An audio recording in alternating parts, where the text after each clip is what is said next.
Ganó lugar con solo prometer carnes asadas, convido al pueblo, quien dio su voto creyendo que poseía sensibilidad social, que cumpliría sin aflojar con sus discursos preelectorales, con los que tejió su fraude.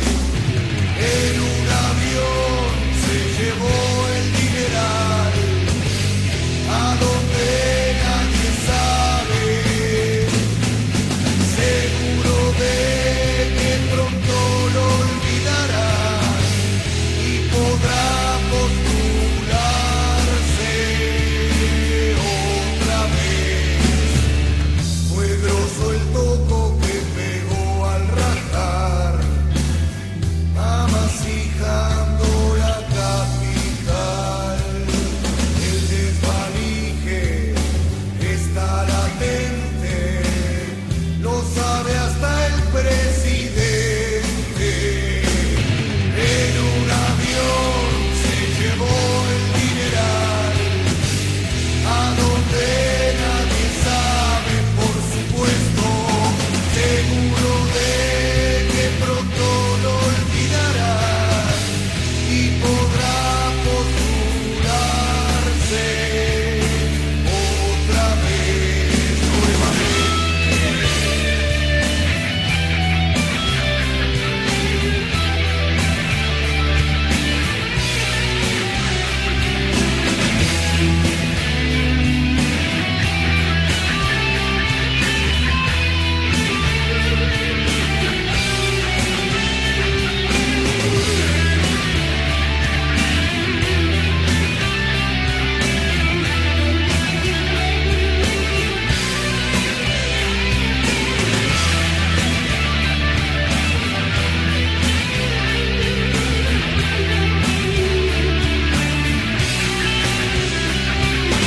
Olvídalo y volverá por más. Olvídalo y volverá por más. Es un tema histórico del grupo de rock pesado de heavy metal de la Argentina, Hermética.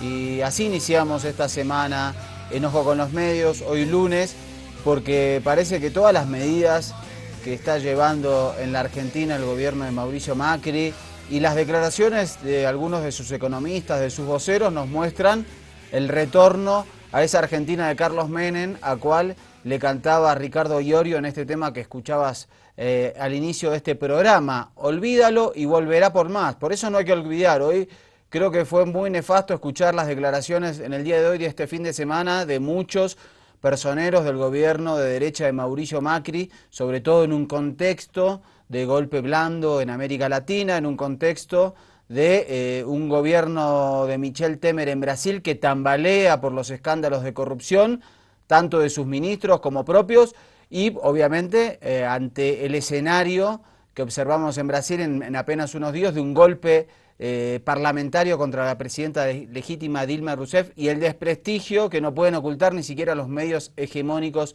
de ese país. Con esta introducción nos vamos ya mismo a comunicarnos a Cochabamba, en los estudios de Avia Yala, ahí en La Yacta, donde está el comandante Salari. Hola, Andrés. ¿Cómo está, doctor? ¿Qué momento?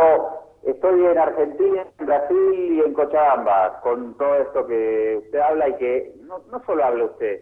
En la izquierda regional todos los compañeros hablamos y debatimos sobre esta restauración conservadora y este momento tan complejo, esta batalla geopolítica tan fuerte que se está dando en la región y que, ojo con los medios, tiene que tratar de manera protagónica, obviamente al aire, de lunes a viernes a las 9 por el Avia Yala. Así que contento de estar aquí en la sede de Cochabamba para iniciar una nueva semana informativa y con estos temas, ¿no? Argentina, Brasil, la dificultad también, porque en medio de la restauración conservadora, lo decimos siempre, Mariano, cuando llega la derecha al poder también tiene grandes dificultades de gobernabilidad.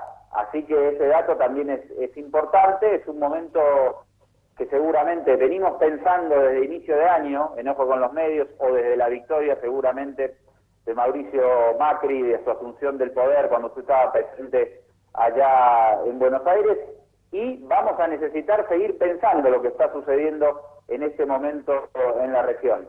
Hablaba aquí con Juan Luis, el compañero de Avia Yala Cochabamba, antes de entrar al aire, sobre las dificultades que está enfrentando Temer y sobre algo que también venimos comentando aquí en Ojo con los Medios, que nos llama la atención de que las grandes corporaciones mediáticas de Brasil estén atacando duramente a la gestión de Temer. Así que hay que analizar muy bien lo que está sucediendo. En medio de esto, el dato que sacaron a la embajadora Liliana Yalde, embajadora de Estados Unidos en Brasilia, parece que entendemos que ha cumplido su misión de derrocar o de llevar adelante o de organizar el juicio político. Tal vez, no sé si me animo a decirlo tanto, pero es significativo, e incluso habíamos especulado sobre ello, que justamente ahora que se da este proceso y se ha destituido a la presidenta, remuevan a la embajadora Liliana Yalde y ya tenga un sustituto para ocupar su puesto en Brasilia. De todo esto vamos a estar hablando hoy. ¿Y usted prefiere arrancar por Argentina? Por donde quiera. ¿Cómo? Dale. ¿Por Argentina? Empecemos por Argentina. Dale. A propósito, antes de Argentina renunció otro ministro de Temer, el ministro de Lucha contra la Corrupción. Sí. Tuvo que presentar su dimisión justamente porque estaba empetrolado con el caso Petrobras, así que una dimisión más en el gabinete de Temer la tiene muy complicada. Después, en el transcurso del programa, hablamos más profundamente sobre Brasil. Sí, y se trata de Fabiano Silveira, que encima es ministro de Transparencia, diciendo que hay que terminar con el lavallato. Y en un audio de Sergio Machado, pero publicado por Folha de Sao Paulo, que está en esta línea que habrá que analizar muy profundamente, de los medios que propiciaron el impeachment, este golpe blando parlamentario contra Dilma Rousseff. Ahora la Folha de Sao Paulo le está dando duro casi todos los días a Michel Temer. Y el tema que venimos debatiendo, y justamente lo charlábamos aquí, es ¿cuál es la línea de estos medios, Mariano? ¿Qué están buscando? ¿Cuál es la aspiración? Tal vez que haya elecciones anticipadas, tal vez valdría que estos medios, o por lo menos Folha de Sao Paulo, haga alguna editorial en la que diga cuál es su postura ante la grave crisis institucional que está viviendo el país y cuál creyera que debe ser la resolución, ¿no? Así como dijeron en su momento que Dilma Rousseff, según su visión, debía presentar su renuncia o debía ser removida de su cargo. Pero ¿cuál es la apuesta de estas corporaciones? Y justamente ayer Folha de Sao Paulo, en su edición del domingo, la más vendida, puso en tapa una entrevista que hizo con la presidenta Dilma Rousseff. Cosa muy llamativa también, porque la venían censurando durante todo el proceso de juicio político. Exactamente, y con un título fuerte. El textual que pone Folha de Sao Paulo en la jornada dominical es Temer va a terminar arrodillándose ante Cunha, y dice que en realidad quien maneja los hilos de este gobierno usurpador es Eduardo Cunha, separado de la presidencia de la Cámara de Diputados por tener cuentas en el exterior, en Suiza. Algunos hablan de cifras de hasta 13 millones de dólares, pero que sin embargo es, dice, quien maneja este gobierno de Michel Temer, y ese fue el título de tapa. Eso lo dice Dilma Rousseff en la entrevista, ¿no? Exacta. No Folha de Sao Paulo. No, lo dice Dilma Rousseff, pero es el entrecomillado que elige Folha de Sao Paulo para titular en su tapa. Pero el dato político es muy fuerte, Mariano. Denunciamos largamente cómo en los medios brasileños durante todo el proceso de juicio político no se le daba voz a Dilma Rousseff. ¿Por qué ahora de golpe en la edición de un domingo y en su portada aparece una entrevista con Dilma Rousseff? ¿Qué pasó? ¿Será que los sectores concentrados de la economía, ya sean de la comunicación como de otros sectores, a río revuelto, ganancia de pescadores? No sé, creo que hay que analizarlo y a ver si lo trabajamos en la semana con algún compañero especializado en el tema desde Sao Paulo, ¿no? Sí, creo que sí, importante eso.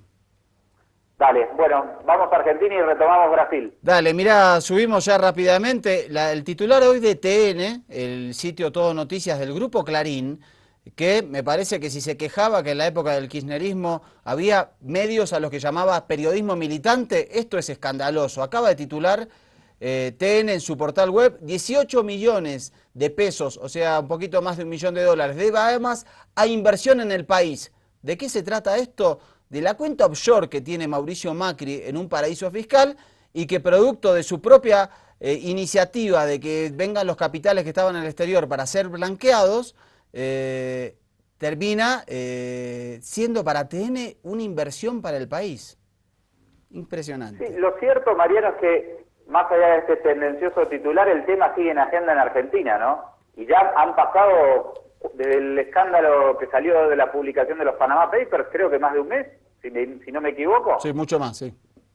Y sigue estando en la tapa, en la portada de los principales medios de Argentina, lo que indica que el presidente Mauricio Macri no puede salir de estas acusaciones de corrupción, sean fehacientes, verosímiles o no, y todo parece indicar que sí, porque por algo se mantiene en la portada de los principales medios. Está muy atacada la figura presidencial de Mauricio Macri en Argentina, muy golpeada más que atacada. Sí, el tema es que es escandaloso lo siguiente, que el presidente anuncia que presenta un blanqueo de capitales para aquellos que fugaron sus divisas fuera del país, es decir, que depositaron sus cuentas en el exterior, evadiendo impuestos en la Argentina. Dice, los que lo hicieron pueden volver a traer sus capitales, que no van a tener ningún tipo de sanciones, lo único que tienen que hacer es blanquearlo para generar inversiones en el país. Resulta que el primer beneficiario de esa ley es él mismo, el propio presidente, con capitales en el exterior. Bueno, grave, y ahí vemos el blindaje mediático de los medios. En el caso de Argentina, Mariano, ya venimos también reportando en todo este proceso, es claro que estos medios de comunicación que pusieron en el poder o que colaboraron fuertemente para ubicar en el poder a Mauricio Macri, sí lo están defendiendo. No es lo mismo lo que le está pasando a Macri que a Temer. Exactamente, no es lo mismo. Y están haciendo una tarea de defensa muy fuerte, por eso los pocos medios alternativos que aparecen en la Argentina están teniendo un nivel de rating altísimo, te diría hasta inédito, porque queda claro que hay un sector muy grande de la población argentina que está necesitando que se diga otra cosa, o que se diga la verdad, o por lo menos que se diga su verdad. Así es, y vamos a ver en un rato a nuestro ídolo número 1 de la televisión argentina, Roberto Navarro, ¿no? Sí, hizo un informe muy recomendable, si quieren lo vamos a subir completo en el Facebook de Ojo con los Medios para que lo veas. Hizo un programa de 1 hora, su programa habitual, hablando sobre el hambre en la Argentina, sobre cómo lo que ha sucedido en estos 5 meses y medio de Mauricio Macri. Pero por el lado del gobierno se intenta mostrar una realidad absolutamente diferente. Habrá que ver ahí dónde está el equilibrio, dónde está un poco la realidad que siempre es tan difícil construir o descubrir cuando vemos los procesos políticos de cualquier país a través de los medios de comunicación, que siempre tienen obviamente sus intereses políticos. Vamos a ver una declaración, porque ahora también está de moda culpar a Venezuela de todo o decir que si no pasan determinadas cuestiones va a pasar lo mismo que en Venezuela. Digo porque lo está usando Macri en Argentina para asustar a la gente y lo están usando en España en medio de la campaña electoral también para asustar a la gente, diciendo que si gana la izquierda va a pasar lo mismo que en Venezuela. Pero vamos paso a paso y con Mauricio Macri. Sé que para muchos ha sido duro y créanme que a mí me duele haber tenido que sincerar este problema que teníamos gravísimo, que es que nos estábamos quedando sin energía.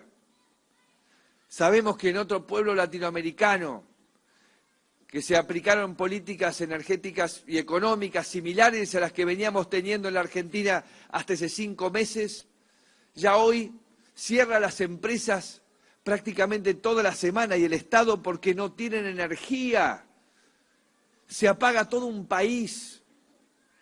Íbamos rumbo a eso si no provocábamos estos cambios. Fue ese mago estaría tratando de sacarle el trabajo a Copperfield en Las Vegas, no acá. Bueno, ahí la declaración claramente aludiendo a Venezuela, que es el fantasma que les encanta a los sectores de derecha esgrimir como horizonte negativo. Y como siempre esto debe ser un consejo de Durán Barba, Macri cerrando o metiendo un chistecito que ya cansa en cada una de sus intervenciones, en este caso diciendo que él no es mago, que si fuera mago le estaría sacando el trabajo a David Copperfield. Hay que decirle a Macri que le está sacando el trabajo a muchas personas en la Argentina. Pero además, Mariano, acá es una ensalada, esto está mezclando todo y sin ningún fundamento, ¿no? Una especie de terrorismo psicológico que quiere aplicar el gerente general de Argentina a la población, porque dice, si no aumentábamos no teníamos energía, o tenemos un déficit de energía. Primero que habrá que ver cuál es la relación de esto. Pero ¿cómo explica, por ejemplo, que su ministro de Energía, Aranguren, si no me equivoco, que era Juan José Aranguren, gerente de Shell, haya optado por importar gas vía Chile pagando el doble de lo que le costaría comprarle a Bolivia? Sí, o por qué optó Mauricio Macri por quitarle todo tipo de impuestos a sectores concentrados de la economía como las cerealeras o el sector minero, y imponerle aumentos exorbitantes de servicios públicos a la población, al sector trabajador. Y creo que las declaraciones que podemos ver a continuación las vamos a compartir de un economista de consulta permanente de Mauricio Macri como Javier González Fraga. Creo que está la respuesta de lo que piensan sobre lo que ha pasado con los procesos de cambio y cómo tienen que vivir unos y otros, ¿no? Sociedades de primera y sociedades de segunda. Sí, esas son las típicas declaraciones de clase, las que vamos a ver ahora, de odio de clase, ¿no? Pero que no, yo le pediría para la gente que nos ve en Bolivia y para también quienes nos siguen en Argentina, que les mandamos un abrazo a todos, que no se dejen marear la perdiz por el presidente, con declaraciones de esta, ¿no? O aumentábamos las tarifas 1000% o nos pasaba lo mismo que en Venezuela. Quisiera que alguien me explique con mayor detalle cómo es esa ecuación. Pero vamos a lo que sigue González Fraga.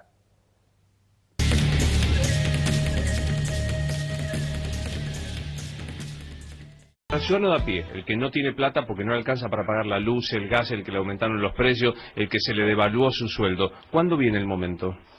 No, yo creo que el momento va a venir lentamente a partir del año que viene. Las cosas no se pueden hacer como uno querría, y menos después de 12 años donde le hiciste creer a un empleado medio de que su sueldo medio servía para comprar celulares, plasmas, autos, motos e irse al exterior, porque eso tuvo una ilusión, eso no era normal. Bueno, ahí tenés a este economista del riñón de Mauricio Macri diciéndole que si vos sos un trabajador, un empleado, y te querés comprar un celular, un televisor, o te vas de vacaciones, eso no es normal. ¿Escuchaste bien? Si mañana se termina el proceso de cambio, van a venir tipos que te van a decir esto. No, eso de pagar tarifas sociales, de que es un derecho humano básico, el agua, la electricidad, el gas, los bonos sociales. No, eso es terrible lo que acabamos de escuchar. Y estos son los conservadores, esta es la derecha en América Latina.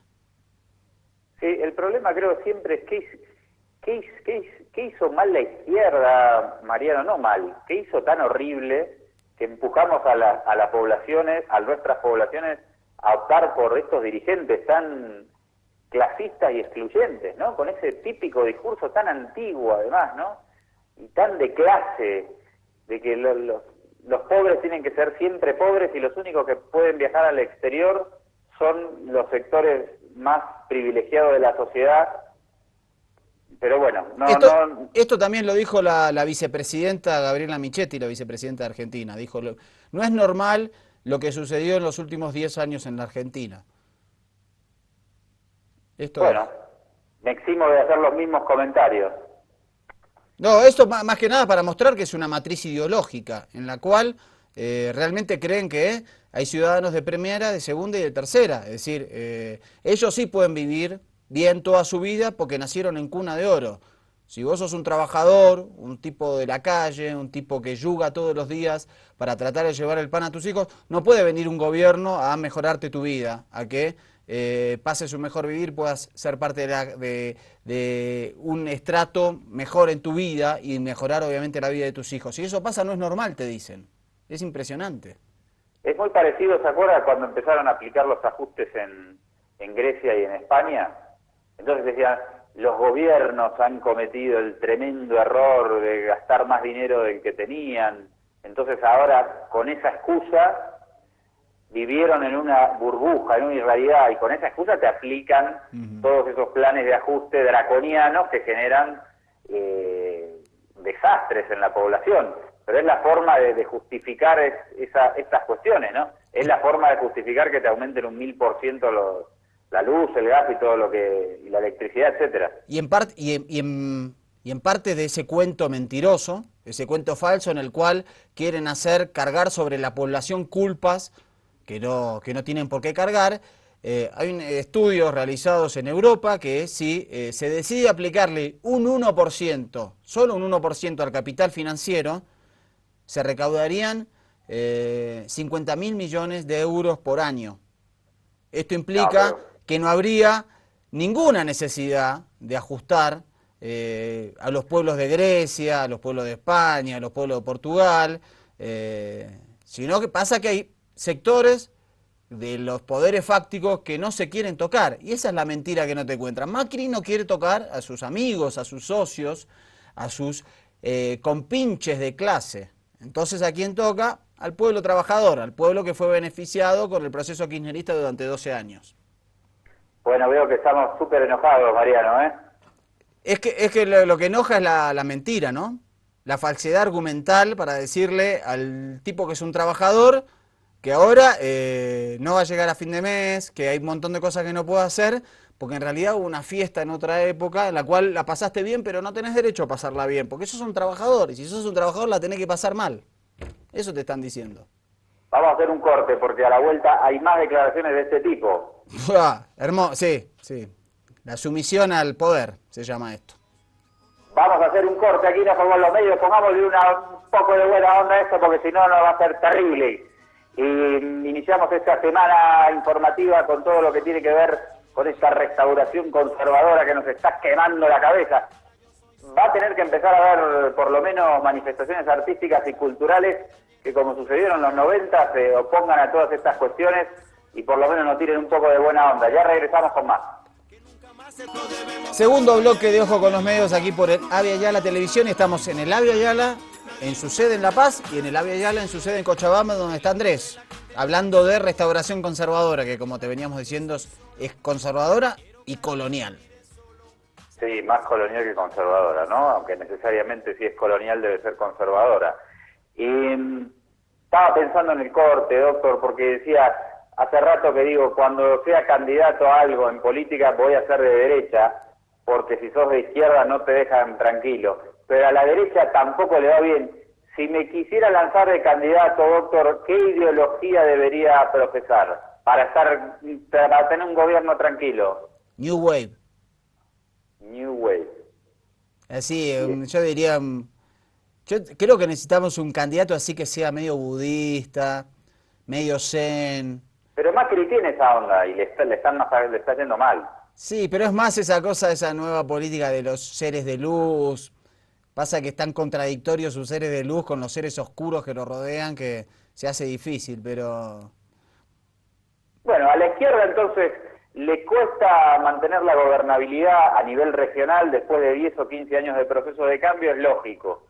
A la derecha le está costando la gobernabilidad después de 6 meses en Argentina y 15 días a Temer, un desastre.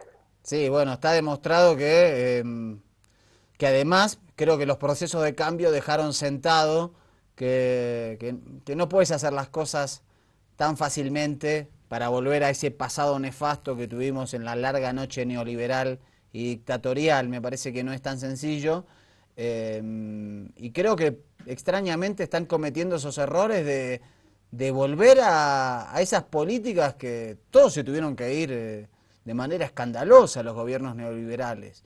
En avión, en helicóptero.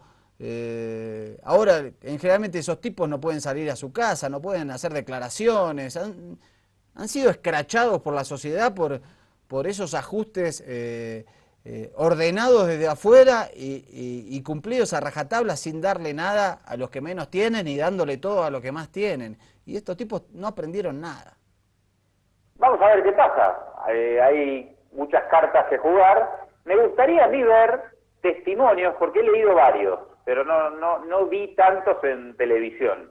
Testimonios de la gente en Argentina que diga, me subieron 1000% la luz y no puedo pagarla, el gas, porque sé que hay. Pero obviamente no están saliendo en los grandes medios. A ver si... ¿Sabe dónde salen? Donde se suben constantemente es en Facebook.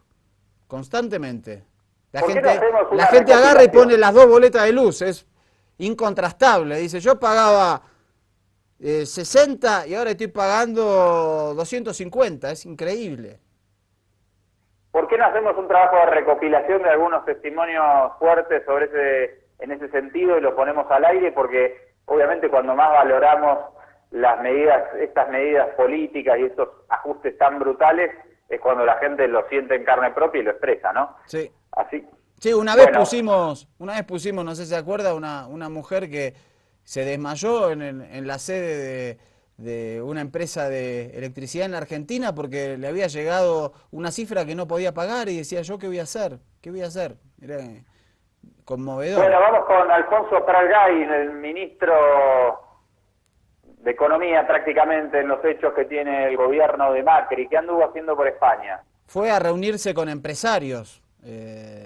Y bueno, cuando decimos que la restauración conservadora es colonial, y si vas a España, que fue el gran colonizador y conquistador de nuestra América, te vas a dar cuenta por qué te decimos que la restauración conservadora es colonial y cipaya también. Mirá. Argentina está de vuelta. ¿Cuánto tiempo pasó? ¿Cuánto tiempo tuvimos que esperar para una reunión como estas? Empecemos con un aplauso porque estamos de vuelta.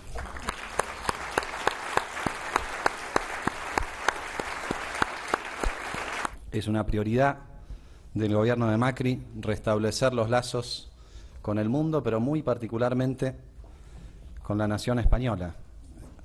Lazos que son prácticamente indivisibles y que durante algunos años la gestión del gobierno anterior, como bien lo marcaba la vicepresidente, nos hicieron creer que podíamos prescindir de la historia, de la tradición, del cariño, del futuro común. Respecto de la relación con España, no tengo más que empezar por pedirles disculpas por los últimos años. Yo sé todo lo que han sufrido los capitales españoles en Argentina, abusos de todo tipo. Realmente yo les agradezco la paciencia de haber aguantado todo este tiempo. Y creo que este es el momento de poner en valor toda esa paciencia, porque aparecen muchísimas oportunidades. Bueno. ¿No tienen otro chiste para contarnos? Es un chiste. Los capitales multinacionales no tienen paciencia. Se quedaron en Argentina porque les redituaba económicamente, si no se van. Hay que recordarle a... Por favor. Alfonso Prat Gay que en la década de los 90, cuando la Argentina de Carlos Menem privatizó hasta las joyas de la abuela, la mayoría de esas empresas fueron a manos de capitales españoles, a precio de gallina muerta y en claras alusiones y claros intercambios de corrupción, porque las empresas fueron regaladas y no había, digamos, a los españoles horrorizados porque estaban saqueando a la Argentina. Muchos de esos empresarios españoles hoy están presos por corruptos. A estos tipos le pide perdón en este foro de la nueva economía, auspiciado, como veíamos ahí, por Telefónica. Por favor. Sí, con el cosito de Telefónica abajo, impresentable. Bueno, pero es la feocracia, ¿no? Por eso Argentina ya no tiene presidente, tiene gerente general. Exactamente, exactamente. Todo eso en el marco de la buena onda, sí, por supuesto. Pero vamos a mi amigo Ernesto Navarro, por favor, un poco de aire fresco a la pantalla, si es tan amable.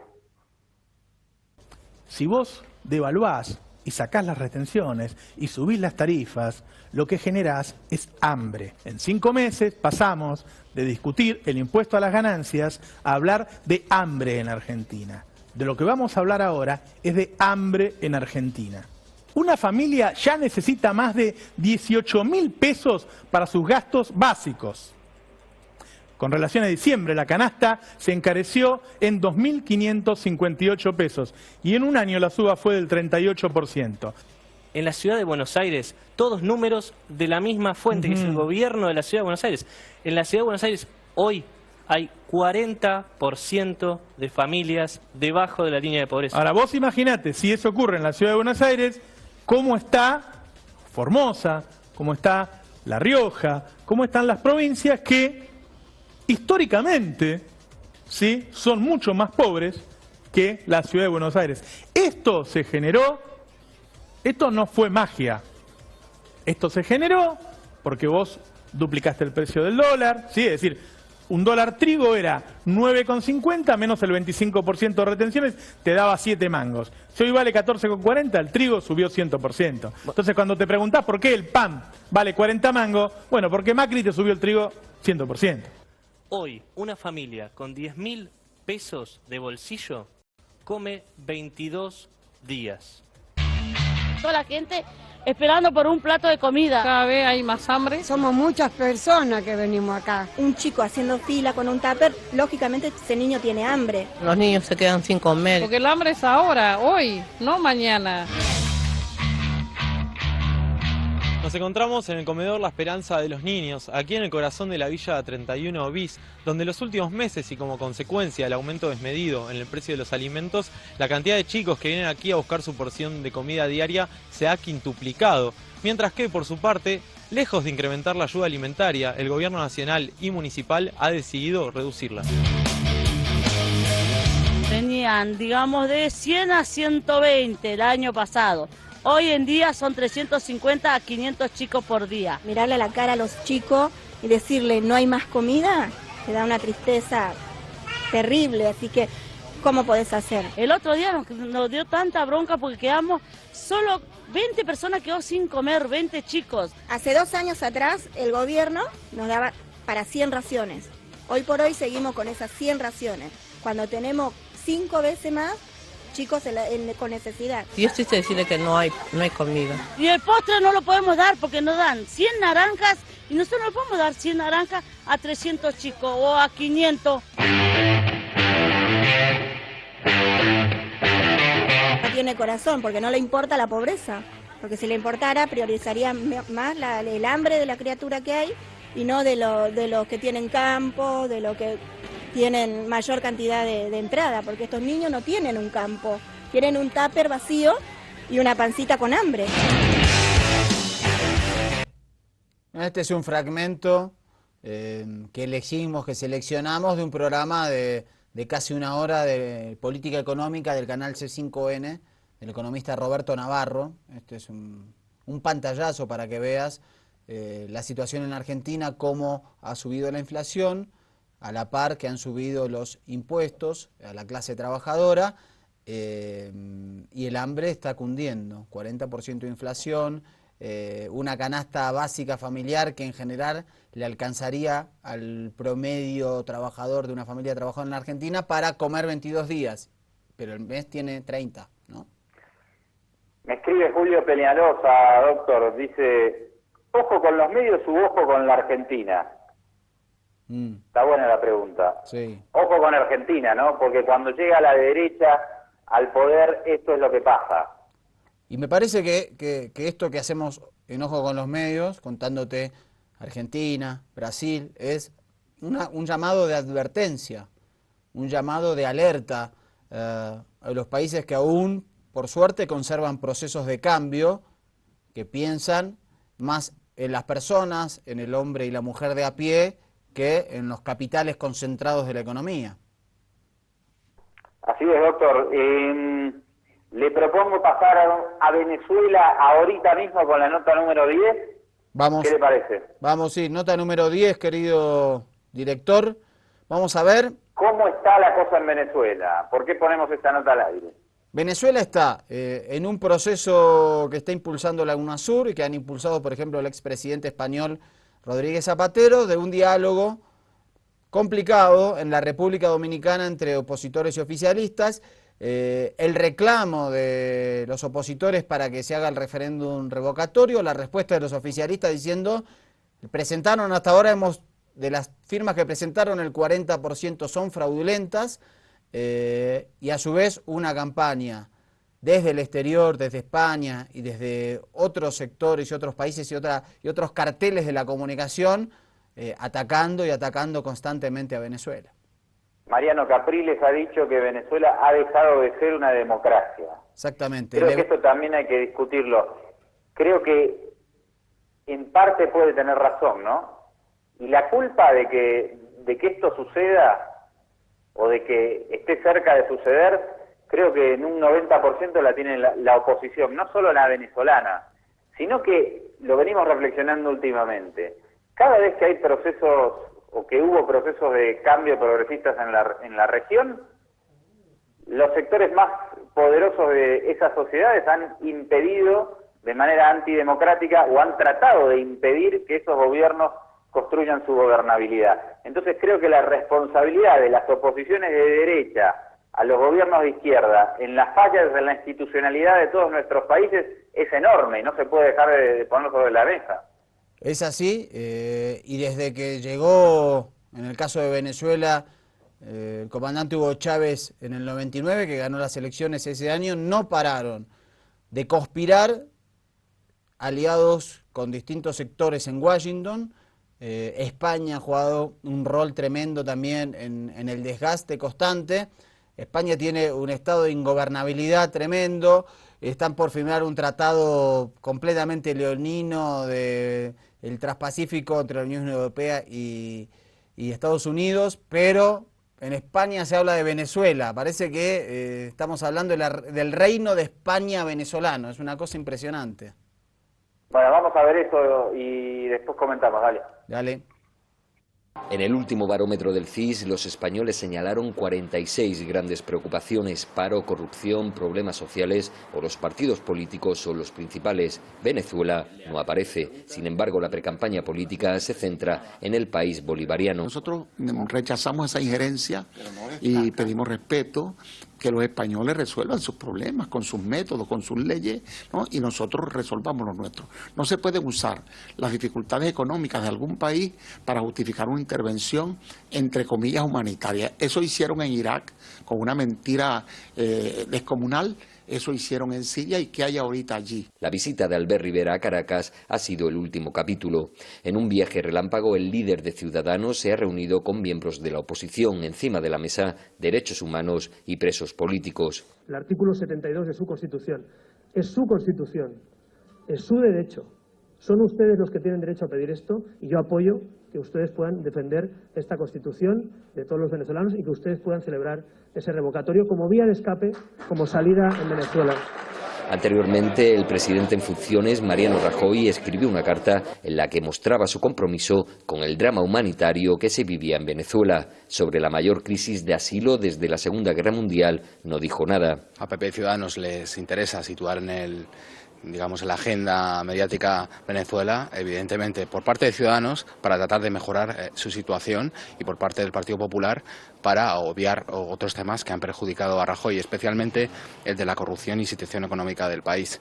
Y le interesa porque en el punto de mira está atacar a Podemos. Fue la crítica más trillada por el PP y Ciudadanos en la anterior campaña electoral. Ahora lo intensifica. Maduro no está por encima de la Constitución.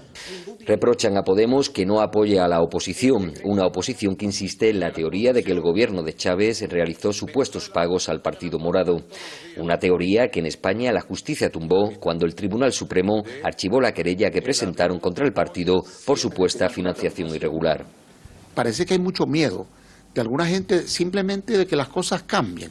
Nosotros no tenemos aquí inclinación por ningún partido, ni favoritismo por ningún partido. Que los españoles decidan. Para eso son sus elecciones. Venezuela se ha convertido en el epicentro de la precampaña política en España. Los medios más conservadores hablan día sí y día también sobre la tensión política que se vive en el país latinoamericano y el Partido Popular y Ciudadanos han asumido una cruzada contra el régimen bolivariano de Maduro, al que identifican directamente con Podemos, el partido de Pablo Iglesias. Rafa González, SPAN TV, Madrid.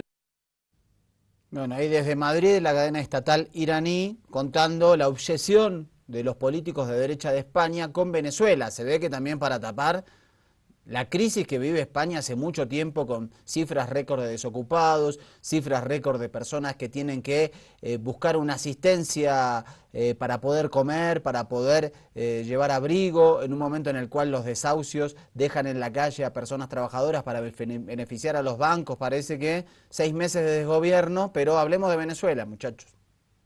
Bueno, pero lo interesante es que esta batalla geopolítica que nosotros te describimos a nivel regional en Sudamérica tiene su eco y su influencia fuerte hasta en España, ¿no?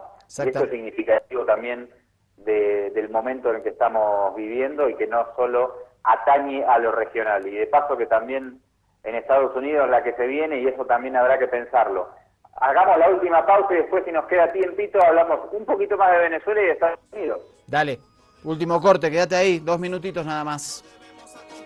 Último bloque de Ojo con los Medios, seguimos en los estudios de Labia Yala aquí en La Paz y también en Cochabamba con Andrés, y hablando de cómo estábamos, Brasil, Argentina, también un poco de Venezuela, todas las directrices y la ruta y la geografía de los conservadores, el golpe y los intentos de que se terminen los procesos de cambio en América Latina.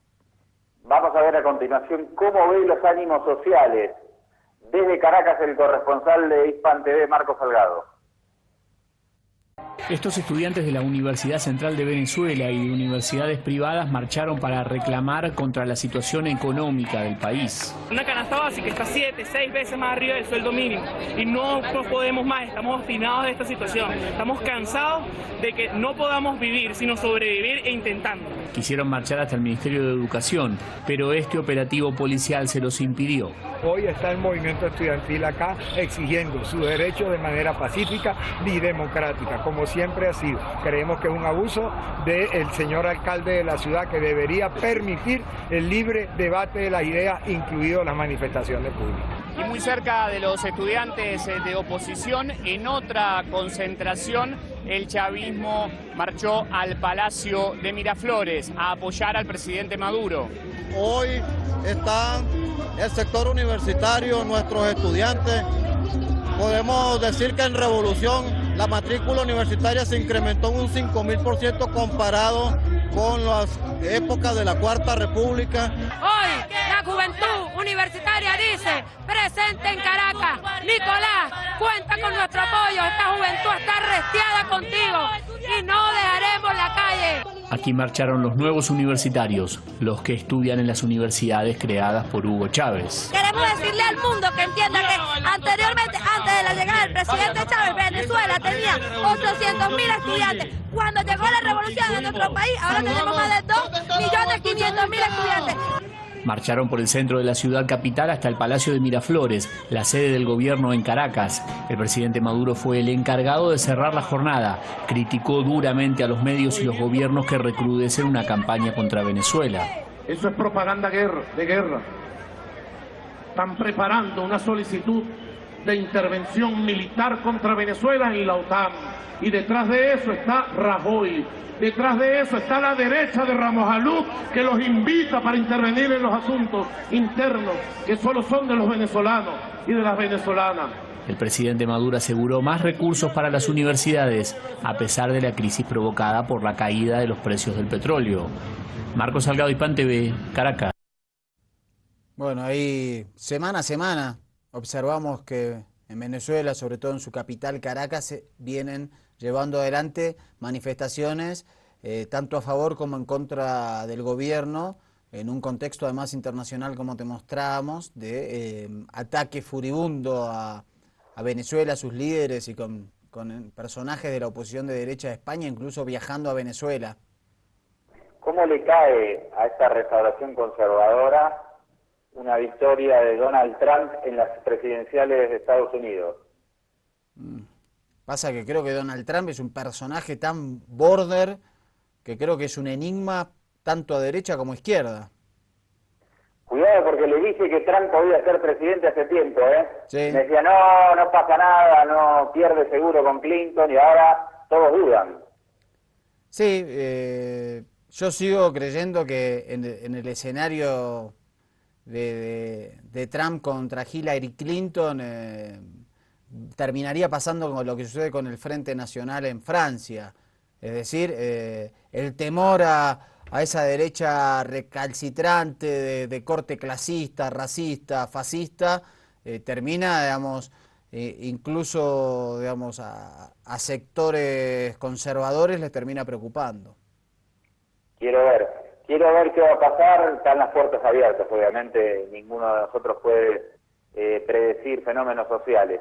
Está claro, mi amigo Bernie Sanders, en que Donald Trump es un peligro para la sociedad estadounidense, ¿no? Sí, sí, y lo manifiesta en esta entrevista a Univisión, donde justamente le preguntan qué pasa si él no es candidato, no obtiene la nominación demócrata en estos días. Se vienen internas en California y está Hillary Clinton cerca de el número mágico para hacer la precandidata y que se la nomine en la convención de julio. Pero Bernie Sanders da batalla y expresa aquí su opinión al respecto. Si por algún motivo no ganamos, invertiré toda mi energía para que Donald Trump no sea presidente. Clarito ahí Bernie Sanders, el candidato llamado socialista en los Estados Unidos, diciendo: si no gano, toda mi energía será para que Trump no sea presidente de los Estados Unidos. Muy bien, para cerrar, y le quiero hacer un comentario, porque realmente, doctor, donde no hay cabida para la restauración conservadora es en Perú, donde habrá elecciones el domingo. Exactamente, el domingo habrá elecciones. Hubo anoche debate entre Pedro Pablo Kuczynski y Keiko Fujimori. Debió haber dicho el comunista Pedro Pablo Kuczynski y la filo-trotskista Keiko Fujimori. Le cuento que el Frente Amplio, que nosotros le hemos dado muy fuerte cobertura y que estuvo ahí a algunos puntos de poder meterse en segunda vuelta, anunció hoy a través de Verónica Mendoza, su candidata, que va a apoyar en segunda vuelta a PPK, o sea, Pedro Pablo Kuczynski.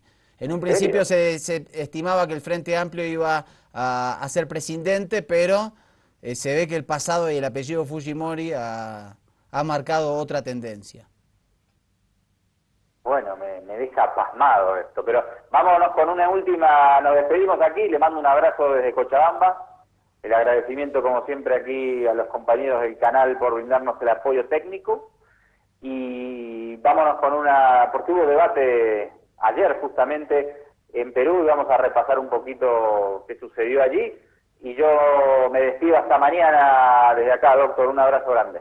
Hasta mañana, Andrés, un saludo a los compañeros ahí en el estudio de Cochabamba, gracias por esta comunicación, igual que a los compañeros aquí, y nos despedimos con esta nota de Hispan TV sobre este debate entre dos candidatos conservadores que serán definidos a ver quién gana el 5 de junio próximo en el Perú, en la hermana República del Perú. Está la restauración conservadora a full acá, pero bueno, hay que seguir con todo, muchachos, trabajar. Chau.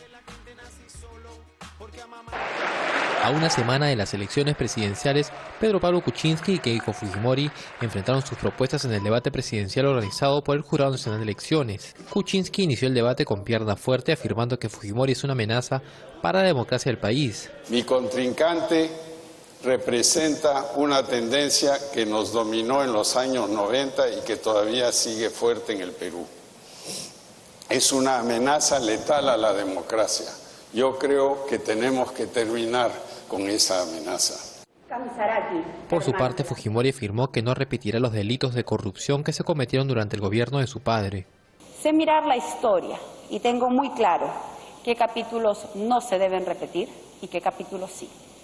Durante el debate, tanto Fujimori como Kuczynski dieron propuestas en temas económicos, de seguridad ciudadana, reducción de pobreza, entre otros. Sin embargo, también aprovecharon para golpear a su contendor. Kuczynski cuestionó al viceministro, secretario del partido de Fujimori y congresistas electos de su partido. Lamentablemente, señora Fujimori, sus congresistas electos, 11 están siendo investigados por lavado de activos, de los cuales 5 están siendo investigados por conexiones del lavado de dinero con el narcotráfico. Eso es gravísimo. Fujimori, en respuesta a las denuncias, afirmó que no le temblará la mano para enfrentar la corrupción, ya sea a miembros de su partido. Durante mi mandato no habrá espacio para la corrupción. Caiga quien caiga.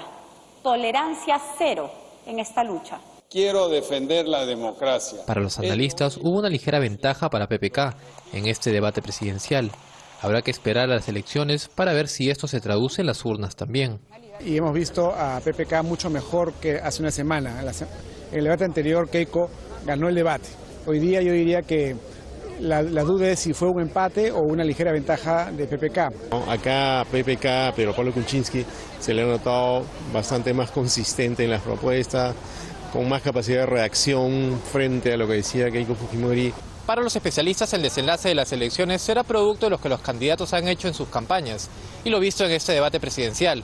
Jorge de la Quintana, Hispan TV, Lima.